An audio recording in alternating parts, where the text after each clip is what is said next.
সুনাম আর সুখ্যাতি যার ছিল তিনি আর কেউ নন, তিনি হলেন খালিদ বিন ওয়ালিদ রাদিয়াল্লাহু তাআলা আনহু। উপাধি হলো সাইফুল্লাহ, আল্লাহ পাকের তলোয়ার। আল্লাহর তলোয়ার যেদিকে যান ওই দিকেই মুসলমানের বিজয়, যেদিকে যান ওদিকেই বিজয়। খালিদ যেখানে দেখেন ও জায়গাতেই মুসলমানের জয়। খালিদকে পরাজিত করতে পারে এমন শক্তি যেন কারো নাই। চতুর্দিকে খালিদ বিন ওয়ালিদের সুনাম, দেশ থেকে দেশান্তর, গ্রাম থেকে গ্রাম, শহর থেকে বন্দর, নদী থেকে বন্দর, সর্ব জায়গায় খালিদ বিন ওয়ালিদের বীরত্বের জয়গান। সিরিয়ায় দুর্গ অবরোধ করে রাখলেন। যেই দুর্গের সেনাপতি ছিল রোম সম্রাট হেরাক্লিয়াসের জামাতা, যার নাম হলো টমাস। ওই টমাস ছিল সিরিয়ার দুর্গের সেনাপতি। সে দুর্গের সেনাপতি টমাস দুর্গ ঘেরাও করে রেখেছেন। খালিদ বিন ওয়ালিদ রাদিয়াল্লাহু তাআলা আনহু সঙ্গে সাথী হলেন দেরার বিন আজওয়া রাদিয়াল্লাহু তাআলা আনহু।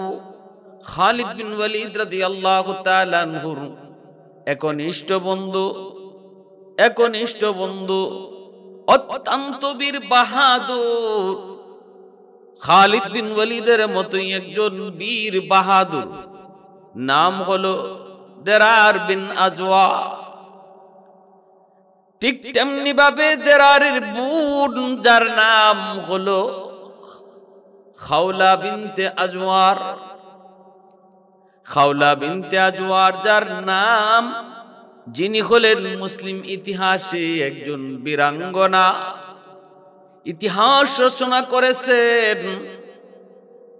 সিরিয়ার জমিনে যতগুলা যুদ্ধ খালিদ বিন ওয়ালিদ করেছেন রে যুবক, প্রতিটা যুদ্ধেই বীরত্বের সাথে বাহাদুরির সাথে যুদ্ধ করেছেন।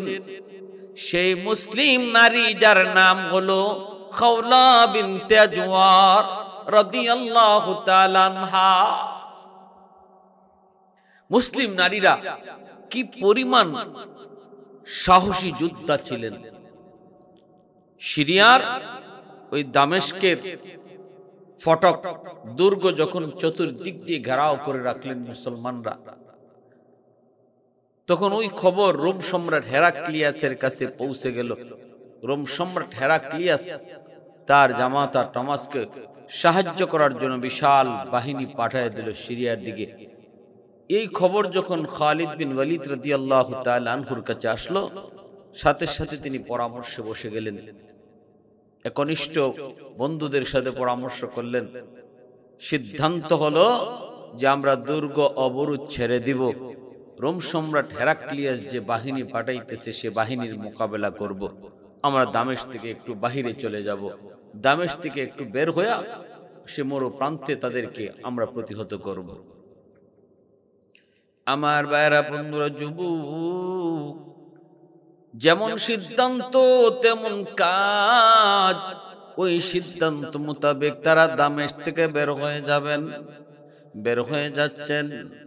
খালিদ বিন ওয়ালিদ রাদিয়াল্লাহু তাআলা আনহু রাতের অন্ধকারে সাথীদের নিয়ে সিদ্ধান্ত ক্রমে দামেস্ক ছেড়ে দিয়া হেরাক্লিয়াসের বাহিনীকে প্রতিহত করার জন্য দামেস্কের এরিয়ার বাহিরে চলে যাচ্ছেন। গভীর রাত। টমাস যখন বুঝতে পারলো দুর্গ অবরোধ মুসলমানরা প্রত্যাহার করে নিয়েছে, সাথে সাথে এসে তার বাহিনী নিয়ে যারা লুকায় ছিল তার ভিতরে, দুর্গের ভিতরে, তাদেরকে নিয়ে উপস্থিত মিটিং এ বসে গেল। সিদ্ধান্ত হলো তারা দুর্গ থেকে বের হয়ে মুসলমানরা যেই দিকে যাইতে চায় পিছন দিক থেকে মুসলমানদেরকে হামলা করবে। এবং ওই মুসলিম বাহিনীর মধ্যে অনেক নারী আছে, নারীদেরকেও তারা কবজা করবে, তাদেরকে বান্দি বানাবে, তাদেরকে নিয়ে ফুর্তি করবে। এই চিন্তা নিয়ে সেই বাদশা, সেই দুর্গ সেনাপতি টমাস সঙ্গী সাথী আর সৈন্যদেরকে নিয়ে দুর্গ খুলে দিয়া তারা মুসলমানদের পিছ নিল। তাকায় দেখতে পেল খেলা সেনাপতি খালিদ বিন ওয়ালিদ বাহিনী নিয়ে অনেক দূর চলে যাচ্ছেন, চলে গিয়েছেন। আর পিছনে নারীদের একটা গ্রুপ, তারা পিছনে পড়ে গেছে। টমাসের মনে তো অনেক আনন্দ, অনেক আনন্দ, অনেক আনন্দ হওয়ারই তো কথা, কারণ নারী ছিল তার টার্গেট। সে পিছন দিক থেকে হামলা করলো মুসলিম মা বোনদের কাফেলায়। হামলা করা মাত্রই মুসলিম নারীরা অবাক, তাদের পাহারাদারিতে যে কয়জন পুরুষ যোদ্ধা ছিল তারা সামলায় উঠতে পারলো না। এইদিকে মুসলিম নারীদের মধ্যে বীরাঙ্গনা খাওলা বিনতে আজওয়ার যিনি ছিলেন, আরো ছিলেন তার সাথে তারাকে একজন ছিলেন আফরারের কন্যা আফিয়া, উতবার কন্যা উম্মে আবান, নুমানের কন্যা সালমা। তারা প্রত্যেকে এক একজন বীরাঙ্গনা, এক একজন বীর যোদ্ধা। একটা দুইটা নয়, অগণিত যুদ্ধে তারা শরীক হয়েছেন। এই মুসলিম নারী যোদ্ধারা তারা এই কাফেলার মধ্যে তারা ছিলেন। খাওলা যখন বুঝতে পারলেন তারা আক্রান্ত হয়েছেন, রাতের অন্ধকারে টমাসের বাহিনী তাদেরকে পিছন দিক দিয়ে আক্রমণ করেছে, তিনি সাথে সাথে সঙ্গী সাথীদের নিয়ে পজিশন তৈরি করলেন, রক্ত গরম করে একটা ভাষণ দিলেন। ও মুসলিম বোনেরা শোনো, শিয়ালের দল আমাদের উপর ঝাঁপিয়ে পড়েছে। মনে রাখবা আমরা মুসলিম নারী, আমাদের ইতিহাস রয়েছে, আমাদের ইতিহাস হলো বিজয়ের ইতিহাস। রক্তে আমাদের ঈমান, আমাদের অন্তরের মধ্যে খোদা, দিলের ভিতরে আমাদের আল্লাহ পাকের মহব্বত, আর রক্তে রয়েছে ইমানি স্পিরিট, ইমানি জজবা। মুসলমান মনে রাখবা, ও বোনেরা আমার খেয়াল করে শুনো, যদি আজ আমরা শহীদ হয়ে যাই আমাদের মৃত্যু নয়, আল্লাহর তৈরি জান্নাতের মেহমান। বেদিন বেঈমানের মৃত্যু, আর বেদিন বেঈমান মরতে দেরি, জাহান্নামে যাইতে দেরি না। আর মুসলমান শহীদ হইতে দেরি, আল্লাহ তৈরি জান্নাত পাইতে দেরি না। ওয়ালা তাকুলু লিমান ইউকতালু ফি সাবিলিল্লাহি আমওয়াত বাল আহইয়াউন ওয়ালাকিন লা তাশউরুন। আল্লাহ পাক রব্বুল আলামিন বলেছেন, যারা আল্লাহর রাস্তায় শহীদ হয় তোমরা তাদেরকে মৃত বলবা না, তারা জীবিত। কারণ শহীদ যারা হয় তাদেরকে আল্লাহ পাক কবরে খাওয়ায় পড়ায়, মানুষ বুঝে না। শহীদের জন্য সব হিসাব আল্লাহর কাছে মাফ। নামাজের হিসাব দিতে হয় না, রোজার হিসাব দিতে হয় না, শহীদের জন্য সব হিসাব মাফ। ইল্লা দাইন, শুধুমাত্র দাইন ব্যতীত, ঋণ ব্যতীত, অন্যের হক নষ্ট করা, মানুষের হক নষ্ট করা, এই জিনিসটা ব্যতীত আল্লাহর যত হক আছে সব হক আল্লাহ পাক মাফ করে দেন। যে শহীদ হয় সে আল্লাহর তৈরি জান্নাতে বাইপাস চলে যায়। আল্লাহর তৈরি জান্নাতে যাওয়ার বাইপাস রাস্তা একটাই, সেটা হলো শাহাদাত। আর নতুবা জান্নাতে যাওয়ার রাস্তা হলো সরল সঠিক রাস্তা। বাইপাস জান্নাতে যাওয়ার কোনো রাস্তা নেই। জান্নাতে যাওয়ার বাইপাস রোড শুধু একটাই, শাহাদাত, আল্লাহর রাস্তায় জিহাদ। খাওলা বিনতে আজওয়ার পরিষ্কার ভাষায় তিনি যখন রক্ত গরম করে একটা ভাষণ দিলেন, সাথে সাথে মুসলিম নারীরা সবাই যুদ্ধের জন্য প্রস্তুত হয়ে গেলেন। আওয়াজ দিয়া বললেন, রে বেদিন বেঈমানের দল, আমি খাওলা বলতেছি, আজওয়ারের বোন, আজওয়ারের মেয়ে দিরারের বোন। আজ এই দামেস্কের এই মাটিতে আমি খাওলা ইতিহাস রচনা করব। আজ আমি ইতিহাস রচনা করব, নয়তো শহীদ হব। দুইটার একটা। মুসলিম নারীদেরকে এমন উদ্বুদ্ধ করলেন, একটা এইভাবে তিনি দাগ দিলেন, বৃত্ত আঁকলেন, এই বৃত্ত আইকে তিনি বলতেছেন বৃত্ত থেকে কেউ বের হবা না। বৃত্তের মধ্যে গোল হয়ে তারা এভাবে তলোয়ার নিয়ে দাঁড়ায় গেছেন। দুশমনদেরকে ডাক দিয়ে বলেন, যদি কারো মাথা দেহ থেকে মুন্ড আলাদা করতে চাও বৃত্তের ভিতরে আইসা ঢুকো। মুহূর্তের ভিতরে দুইজন ঢুকতে চাইলো, সাথে সাথে মুন্ড আলোক করে দিলেন। টমাস তো অবাক হয়ে গেল, তো নারী নাকি অন্য কেউ, তো আগুন, নারী নয় যেন আগুনের টুকরা। চিন্তা করে হায় হায় কে সামনে যাবে। আওয়াজ দিয়া কই, এ শিয়ালের দল, তোরা তো কাপুরুষ শিয়াল, তোরা তো রাতের অন্ধকারে মুসলিম নারীদের উপর হামলা করেছ, তাও নারীদের সাথে কোনো তাদের পুরুষেরা নাই, পুরুষ যোদ্ধারা তারা সামনের দিকে চলে গেছে, পিছনের দিকে তোরা লুকায় লুকায় হামলা করেছ। তারপর আমরা মুসলিম নারী, দিলের ভিতরে আল্লাহর প্রেম, চোখে আমাদের স্বপ্ন, জান্নাত আমাদের টার্গেট, অতএব সাহস থাকলে সামনের দিকে আগাও। সাহস হয় নাই টমাস এবার চিন্তা করলো, না না, কোনোভাবেই তাদেরকে হয়তো কবজায় আনা যাবে না। বিশাল বাহিনীকে টমাস আদেশ দিল, যাও সবাই মিলে একসাথে আক্রমণ করো, কিন্তু জীবিত তাদেরকে আমি চাই, কেউ তাদেরকে হত্যা করবা না, মুসলিম নারীদেরকে তোমরা বন্দী করো। কয়েকজন মাত্র সেই বৃত্তের ভিতরে ঢুকতে চাইল। টমাস দেখতে পেল ঝড়ের গতিতে খাওলার তলোয়ার এমন ভাবে আঘাত করলো, মুহূর্তের ভিতরে সৈন্যগুলার মুন্ডু আলাদা করে ফেলল। টমাস তো অবাক।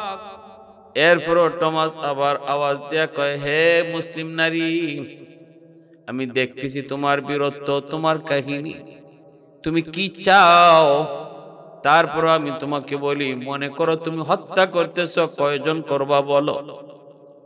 আমার এতগুলো সৈন্য, এত বিশাল সৈন্য বহর, এই সৈন্য বহরের ভিতরে তুমি কয়জনকে হত্যা করবা? একটা পর্যায়ে তুমি দুর্বল হয়ে পড়বা, তুমি আমার হাতে অবশ্যই গ্রেফতার হবে।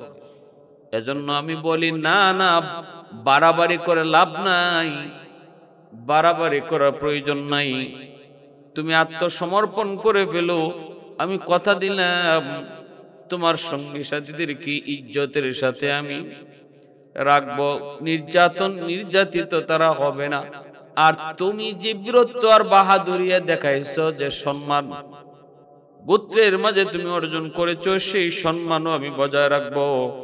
আত্মসমর্পণ যদি করো, আমি গোত্র প্রধান তোমাকে বিয়ে করে তোমাকে আমি আমার স্ত্রীর মর্যাদা দেব। খাওলা বিনতে আজওয়ার রাদিয়াল্লাহু তাআলা আনহার চোখ মুখ দিয়ে যেন আগুন আগুন জ্বলতে শুরু হলো।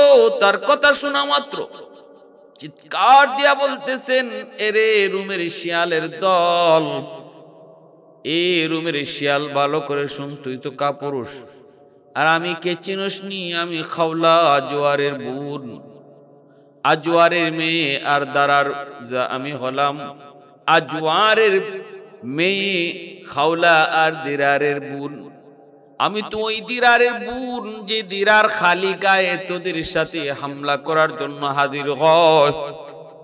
আর তোরা যুদ্ধের বস্ত্র, লোহার বস্ত্র পইরা, লোহার জামা পইরা আমার ভাই দিরারের সামনে তোরা হাজির হতে পারো না, মুন্ড আলাদা করে ফেলে। আমি তো ওই দিরারের বোন, দিরার যুদ্ধের ময়দানে খালি গায়ে হাজির হয়, আর তোরা লোহার বস্ত্র, লোহার কাপড় চুপড় জামা পইরা দিরারের সামনে টিকতে পারো না।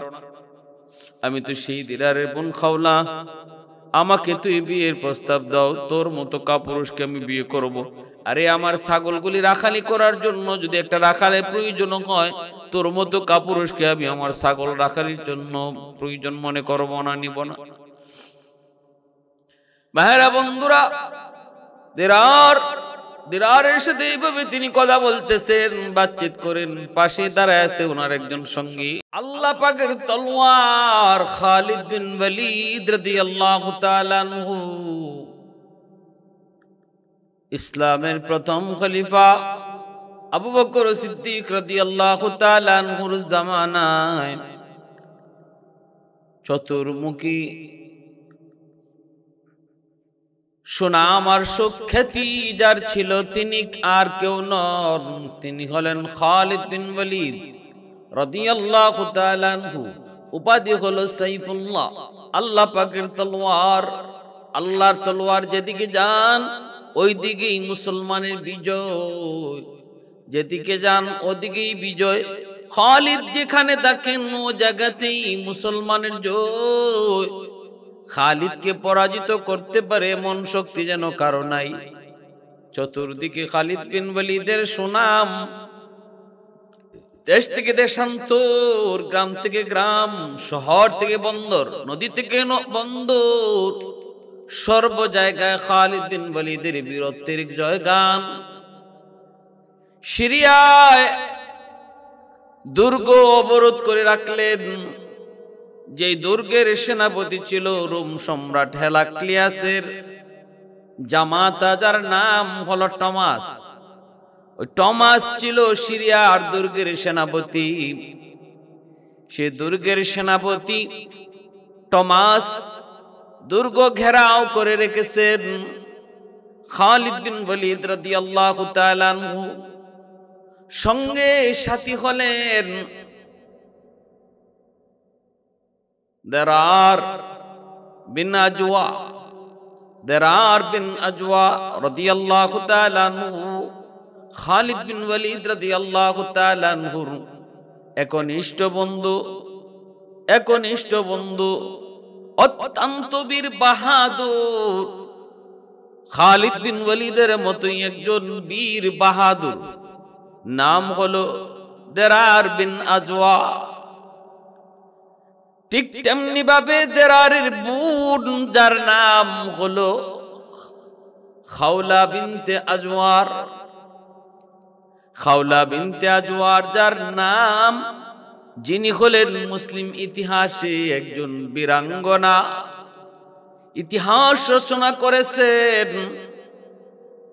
সিরিয়ার জমিনে যতগুলা যুদ্ধ খালিদ বিন ওয়ালিদ করেছেন রে যুবক, প্রতিটা যুদ্ধেই বীরত্বের সাথে বাহাদুরির সাথে যুদ্ধ করেছেন। সেই মুসলিম নারী যার নাম হলো খাওলা বিনতে আজওয়ার রাদিয়াল্লাহু তাআলা আনহা। মুসলিম নারীরা কি পরিমাণ সাহসী যোদ্ধা ছিলেন। সিরিয়ার ওই দামেস্কের ফটক দুর্গ যখন চতুর্দিক দিয়ে ঘেরাও করে রাখলেন মুসলমানরা, তখন ওই খবর রোম সম্রাট হেরাক্লিয়াসের কাছে পৌঁছে গেল। রোম সম্রাট হেরাক্লিয়াস তার জামাতা টমাসকে সাহায্য করার জন্য বিশাল বাহিনী পাঠিয়ে দিল সিরিয়ার দিকে। এই খবর যখন খালিদ বিন ওয়ালিদ রাদিয়াল্লাহু তাআলা আনহুর কাছে আসলো, সাথে সাথে তিনি পরামর্শে বসে গেলেন। একনিষ্ঠ বন্ধুদের সাথে পরামর্শ করলেন। সিদ্ধান্ত হলো যে আমরা দুর্গ অবরোধ ছেড়ে দিব। রোম সম্রাট হেরাক্লিয়াস যে বাহিনী পাঠাইতেছে সে বাহিনীর মোকাবেলা করব। আমরা দামেস্ক থেকে একটু বাহিরে চলে যাব। দামেস্ক থেকে একটু বের হয়ে সে মরু প্রান্তে তাদেরকে আমরা প্রতিহত করব। আমার ভাইরা বন্ধুরা, যুবক, যেমন সিদ্ধান্ত তেমন কাজ। ওই সিদ্ধান্ত মোতাবেক তারা দামেস্ক থেকে বের হয়ে যাবেন। বের হয়ে যাচ্ছেন।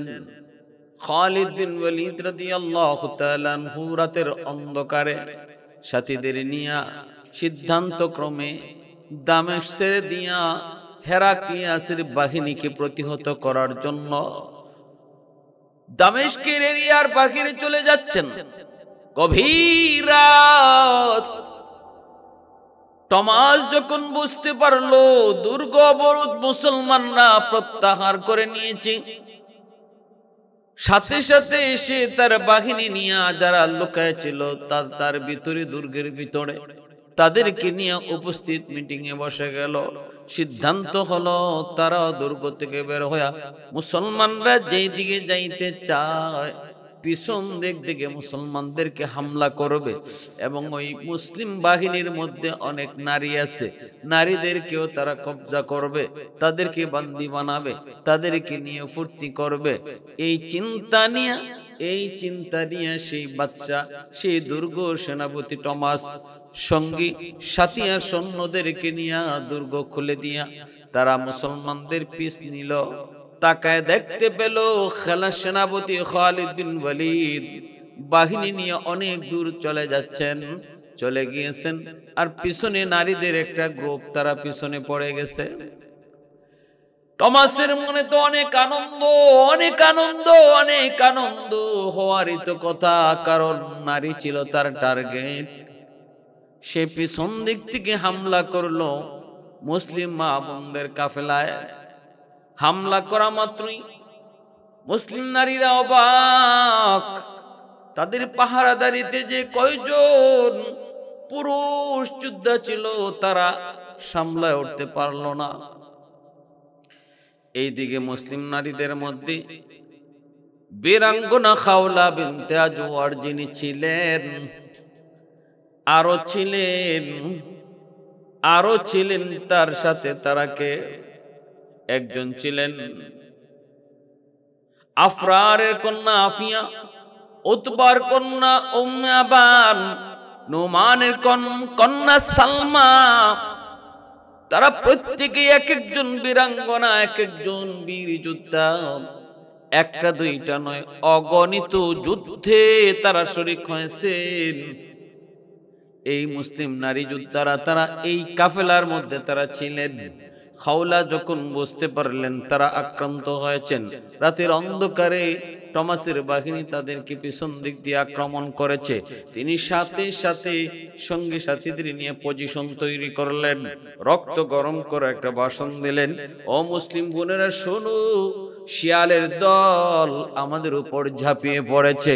মনে রাখবা আমরা মুসলিম নারী, আমাদের ইতিহাস রয়েছে, আমাদের ইতিহাস হলো বিজয়ের ইতিহাস। রক্তে আমাদের ঈমান, আমাদের অন্তরের মধ্যে খোদা, দিলের ভিতরে আমাদের আল্লাহ পাকের মহব্বত, আর রক্তে রয়েছে ইমানি স্পিরিট, ইমানি জজবা।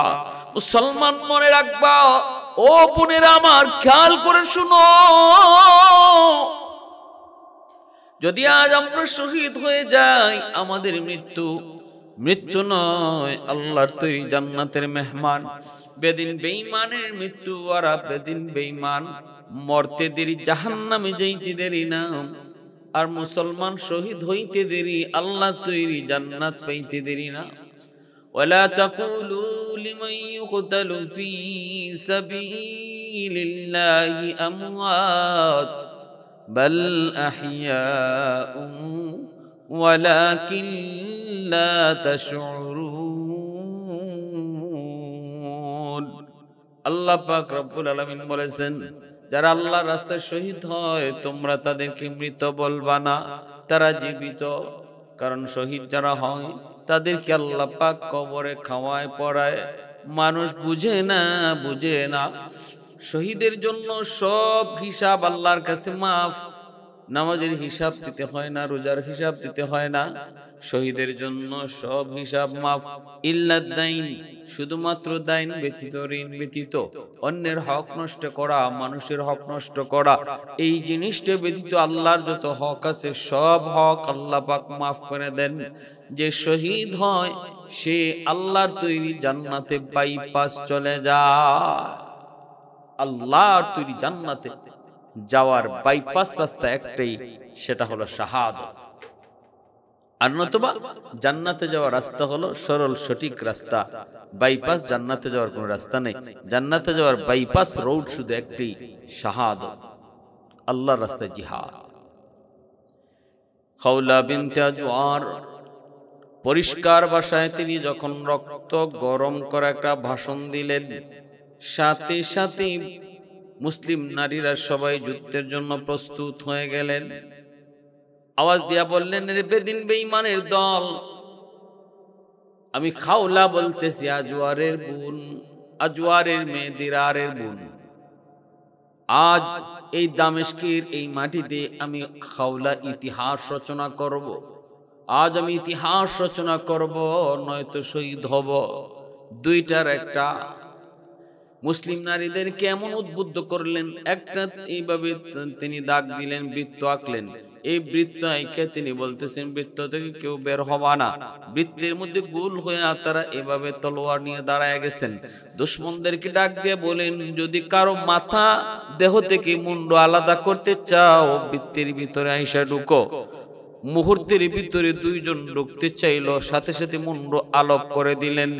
টমাস তো অবাক হয়ে গেল, তো নারী নাকি অন্য কেউ, তো আগুন, নারী নয় যেন আগুনের টুকরা। চিন্তা করে হায় হায় কে সামনে যাবে, আওয়াজ দিয়া কই, এ শিয়ালের দল, তোরা তো কাপুরুষ শিয়াল, তোরা তো রাতের অন্ধকারে মুসলিম নারীদের উপর হামলা করেছ, তাও নারীদের সাথে কোনো তাদের পুরুষেরা নাই, পুরুষ যোদ্ধারা তারা সামনের দিকে চলে গেছে, পিছনের দিকে তোরা লুকায় লুকায় হামলা করেছ। তারপর আমরা মুসলিম নারী, দিলের ভিতরে আল্লাহর প্রেম, চোখে আমাদের স্বপ্ন, জান্নাত আমাদের টার্গেট, অতএব সাহস থাকলে সামনের দিকে আগাও। সাহস হয় নাই টমাস এবার চিন্তা করলো, না না, কোনোভাবেই তাদেরকে হয়তো কবজায় আনা যাবে না। বিশাল বাহিনীকে টমাস আদেশ দিল, যাও সবাই মিলে একসাথে আক্রমণ করো, কিন্তু জীবিত তাদেরকে আমি চাই, কেউ তাদেরকে হত্যা করবা না, মুসলিম নারীদেরকে তোমরা বন্দী করো।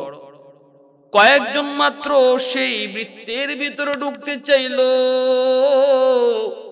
টমাস দেখতে পেল ঝড়ের গতিতে খাওলার তলোয়ার এমন ভাবে আঘাত করলো, মুহূর্তের ভিতরে সৈন্যগুলার মুন্ডু আলাদা করে ফেললো। টমাস তো অবাক। এরপরও টমাস আবার আওয়াজ দিয়া কয়, হে মুসলিম নারী, আমি দেখতেছি তোমার বীরত্ব, তোমার কাহিনী, তুমি কি চাও? তারপর আমি তোমাকে বলি, মনে করো তুমি হত্যা করতেছ, কয়জন করবা বলো? আমার এতগুলো সৈন্য, এত বিশাল সৈন্য বহর, এই সৈন্য বহরের ভিতরে তুমি কয়জনকে হত্যা করবা? একটা পর্যায়ে তুমি দুর্বল হয়ে পড়বা, তুমি আমার হাতে অবশ্যই গ্রেফতার হবে।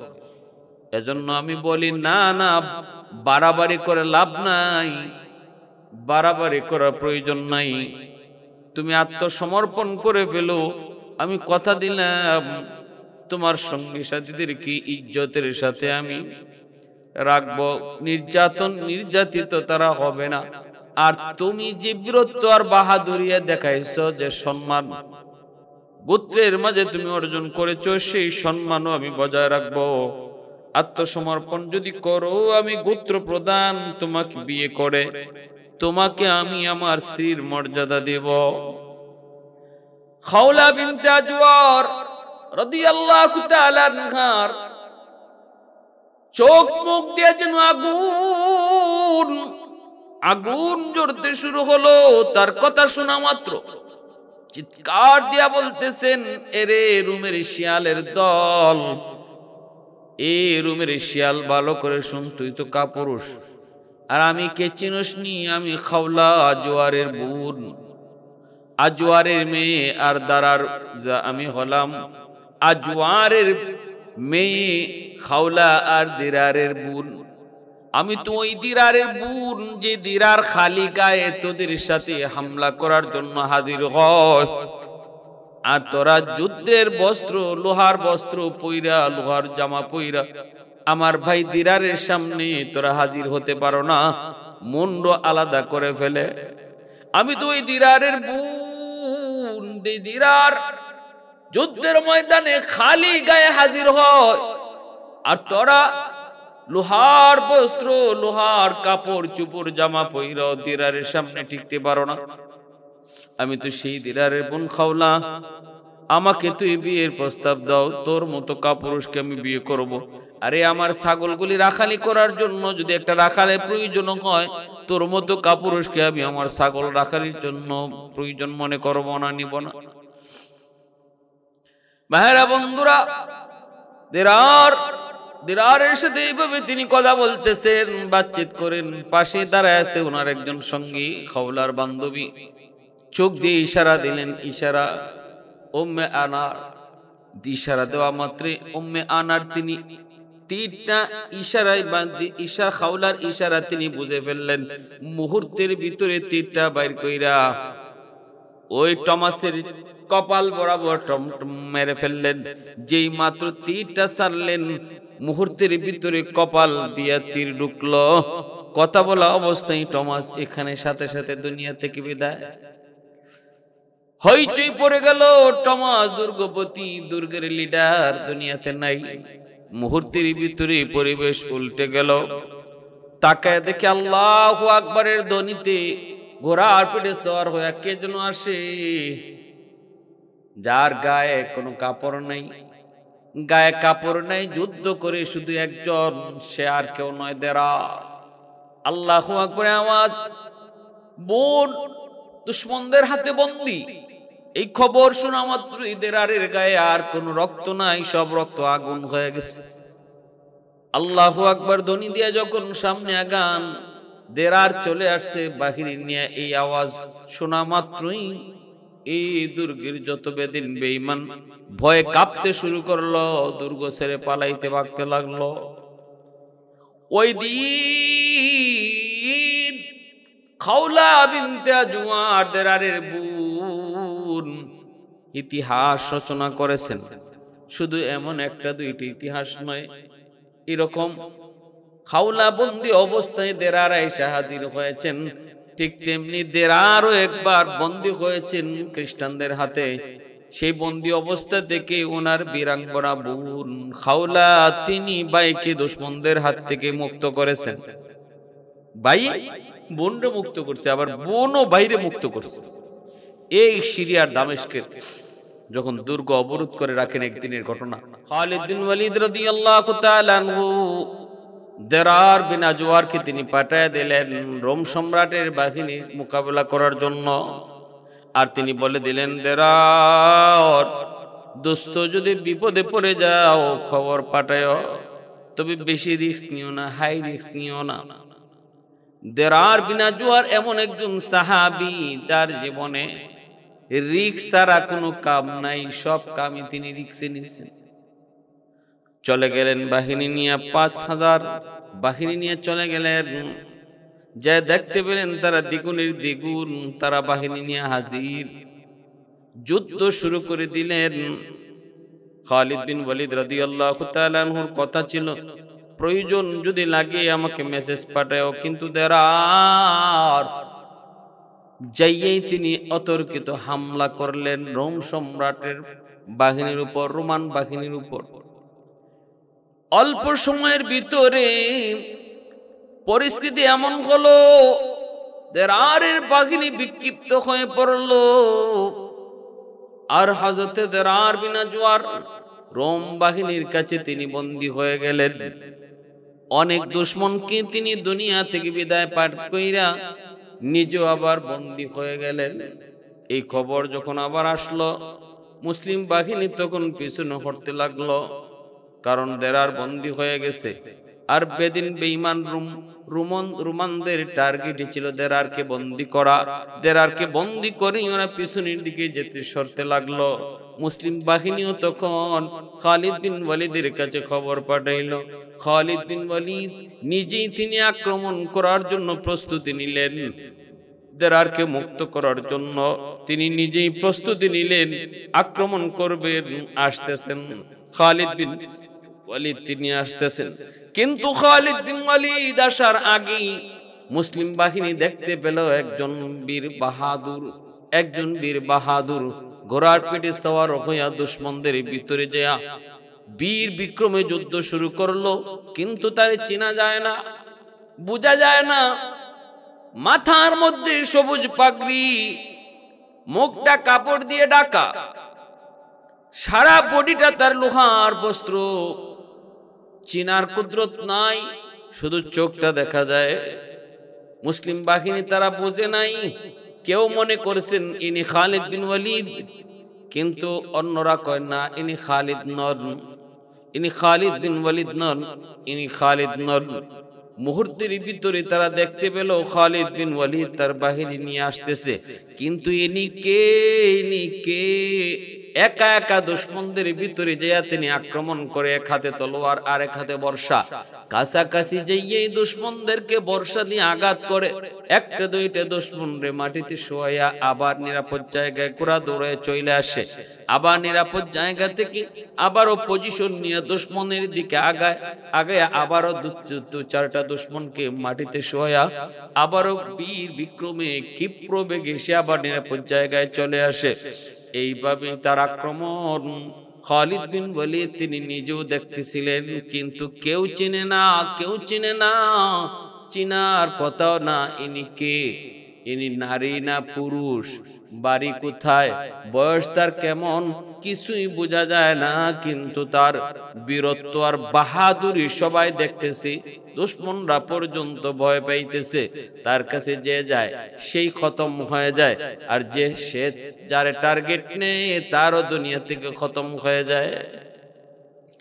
খালিদ বিন ওয়ালিদ দ্বিতীয় আক্রমণের সময় যখন ইনি ওনার বাহিনীকে সাজাইতেছেন, ওই সময় দেখতে পেলেন ওই বীর বাহাদুর সৈনিক তিনি আস্তে করে খালিদ বিন ওয়ালিদের কাছে আসলেন, নিজের হামলাটা একটু বন্ধ করলেন, কারণ যুদ্ধের প্রস্তুতি রোল সাজাইতেছেন খালিদ বিন ওয়ালিদ। খালিদ বিন ওয়ালিদ তখন আস্তে করে কাছে গিয়ে শুধু বলতেছিলেন, কে আপনি, আপনার কি পরিচয়? আপনার বীরত্ব আর বাহাদুরিতে আমরা সবাই পঞ্চমুখ। আসলে আল্লাহ পাক আপনাকে যোগ্যতা দিয়েছেন, আল্লাহ আপনাকে সাহস দিয়েছেন, কিন্তু কে আপনি, কে, কি আপনার পরিচয়? খালিদ বিন ওয়ালিদ যখন পরিচয় জানতে চান তখন তিনি কোনো পরিচয় দেন না। তিনি ঘোড়া নিয়ে আবার দূরে সরে গেলেন। দূরে সইরা তিনি নিরাপদ জায়গায় দাঁড়িয়ে থাকলেন। খালিদ বিন ওয়ালিদের আরেকজন সাহাবী যায় বলতেছিল, ও আল্লাহর বান্দা, ও আল্লাহর সৈনিক খালিদ বিন ওয়ালিদ, তিনি তো আপনার কমান্ডার, আপনার পরিচয় জানতে চান, কিন্তু আপনি পরিচয় দেন না কেন? ওই লোকেরও তিনি কোনো জবাব দিলেন না। না দিয়ে তিনি আবারও আক্রমণ করলেন। দুশমনদের আবারও কয়েকটা দুশমনরে খতম করে আবারও নিরাপদে আর জায়গায় দাঁড়ায় থাকেন। এইভাবেই পরিচয় দেন না, পরিচয় দেওয়ার প্রয়োজন মনে করেন না, কিন্তু তার হাত থেকে কেউ বাঁচতেছেও না। খালিদ বিন ওয়ালিদ তিনি ঘোড়া দৌড়ে তার কাছে চলে গেলেন। কাছে গিয়ে তিনি বলতেছেন, একটু দয়া করে আল্লাহর জন্য বলতেছি, আল্লাহর জন্য, যুদ্ধ শৃঙ্খলা বজায় রাখার জন্য বলি, একটু পরিচয়টা দেন। আপনি কি আপনার পরিচয়, কে আপনি একটু বলেন। যেই মাত্র আল্লাহর জন্য এই যে আল্লাহর ওয়াস্তে করে তিনি পরিচয় জানতে চাইলেন, তখন তিনি তার পরিচয়টা দিতে যায় যখন আওয়াজটা দিলেন, আওয়াজটা শোনা মাত্রই খালিদ বিন ওয়ালিদ যেন তার মাথায় আসমান ভেঙে পড়ল। তিনি আওয়াজটা শুনেই বুঝে ফেললেন ইনি কোনো পুরুষ নন, ইনি একজন নারী। আওয়াজটা দিয়ে বলতেছে, ও আল্লাহর তলোয়ার, ও আল্লাহর তলোয়ার, আপনার বীর বাহাদুরি আর বীরত্বের আমি প্রশংসা করি। আল্লাহ আপনাকে অনেক বাহাদুরি, আল্লাহ আপনাকে অনেক সাহস দিয়েছে, আল্লাহ আপনাকে অনেক যোগ্যতা দিয়েছে, উপাধি আপনাকে নবী দিয়েছে সাইফুল্লাহ, সর্বলাইনই আপনি আমার চেয়ে অনেক অনেক অনেক উপরে। আমি ছোট্ট একটা নারী, আমি ছোট্ট একটা বালিকা, আমার নাম হলো খাওলা, আমার ভাইয়ের নাম হলো দেরার, আমার বাবার নাম হলো আজওয়ার। যেই মাত্রই পরিচয় দিলেন তখনই খালিদ বিন ওয়ালিদ তিনি বুঝে গেলেন, খাওলা বলতেছে আমার ভাইকে দুশমনরা বন্দী করেছে। এই ভাই তো আমার সেই ভাই যার রক্তে আমার বাবার রক্ত আজওয়ার, ওই রক্ত তো আমি খাওলা আর গায়ে ভাইয়ের রক্ত, আমরা তো একই বাবার সন্তান। আমি নিজের ঠিক রাখতে পারলাম না, ভাই বন্দী। এই খবর পাওয়া মাত্রই নারীদের কাছ থেকে আমি বিদায় নিয়ে দুশমনদের উপরে হামলা করেছি। যদিও আপনার অনুমতি নেই নাই, বেয়াদবি হয়েছে, ক্ষমা সুন্দর দৃষ্টিতে দেখবেন। খাওলা ওই দিন তিনি একাই যা দেখাইছিলেন, মুসলিম বাহিনী তারা দেখছে, রোমান সৈন্যরা ভীত হয়ে গেছে। খালিদ বিন ওয়ালিদ তখন বলেছেন, খাওলা চলো আর একা নয়, দুজনে মিলে আঘাত করিয়া আর দেরারকে মুক্ত করিয়া আনি। খালিদ বিন ওয়ালিদ আর খাওলা বিনতে আজওয়ার দুইজন সেদিন এমন আক্রমণ করলেন, হাজারো হাজারো দুশমনকে কচুকাটা কইরা দেরার বিন আজওয়ারকে আবার মুক্ত করে তারা নিয়ে আসলেন।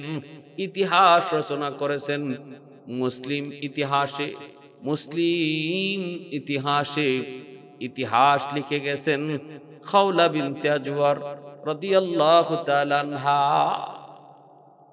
কে হযরত দেরার বিন আজওয়ারের বোন খালিদ বিন ওয়ালিদ রাদিয়াল্লাহু তাআলা আনহুর সময়ের একজন না, খালিদ বিন ওয়ালিদ রাদিয়াল্লাহু তাআলা আনহুর সময়কালীন কয়েকজন মুসলিম নারী তারা এরকম নিজেদের ইতিহাস, বীরত্বের ইতিহাস তারা রচনা করে গেছেন। অতএব ইসলাম এমন এক ধর্ম, যে ধর্ম নারীদেরকেও তাদের অধিকার দেয়, নারীদেরকেও তাদের মর্যাদা দেয়। একজন নারী সে তার পর্দা পুশিদা ঠিক রেখে সে যুদ্ধ বিগ্রহ যদি অংশগ্রহণ করতে পারে, তাহলে নারীকে কোন দিক দিয়ে ইসলাম সম্মান কম দিল? নারী ঘরে থাকবে, তার প্রয়োজন না থাকলে শরী প্রয়োজন, ইসলামী শরী প্রয়োজন যদি তার থাকে, তাহলে তাকে ঘর থেকে বের হওয়ার অনুমতিও শরীয়তে দেয়, যুদ্ধক্ষেত্রে অনুমতি দেয়, তাহলে আর কোন জায়গায় দেবে না? প্যারে হাজিরিন, এজন্য ইসলামই একমাত্র ধর্ম, যে ধর্মকে নারী বাহিরে যাওয়ার জন্য সুযোগ দেয়, অনুমতি দেয়, কিন্তু এর আগেই বলে যে তার নিরাপত্তার 100% গ্যারান্টি দিতে হবে, তার জন্য সে পরিবেশ তৈরি করতে হবে। আজকে নারীরা কলেজ ভার্সিটিতে পড়বে, আমরা ইসলাম নিষেধ করবে না। জাগতিক শিক্ষা অর্জন করবে, এটাও ইসলাম নিষেধ করবে না। কিন্তু ইসলাম বলে তার জাগতিক শিক্ষা কলেজ ভার্সিটিতে পড়ালেখা করার আগে ওই পরিবেশ তৈরি করো, 100% তার নিশ্চয়তা দাও যে আমার মা, আমার বোন, আমার কন্যা ওই পরিবেশে গেলে পরে তার ইজ্জত রক্ষা হবে, তার সম্মান ঠিক থাকবে, তার পর্দা পুশিদা ঠিক থাকবে, তার সম্ভ্রম ঠিক থাকবে। এর গ্যারান্টি আগে তোমাকে দিতে হবে। এটা হলো সরকারের দায়িত্ব, এটা হলো প্রশাসনের দায়িত্ব। যদি এই দায়িত্ব তারা ঠিকমতো আদায় করে, কখনো ইসলাম বলে না যে নারীরা কিছুই করতে পারবে না, শুধু ঘরে বসে থাকবে। আল্লাহ আমাদেরকে বুঝার এবং সে অনুযায়ী বুঝে চলার তো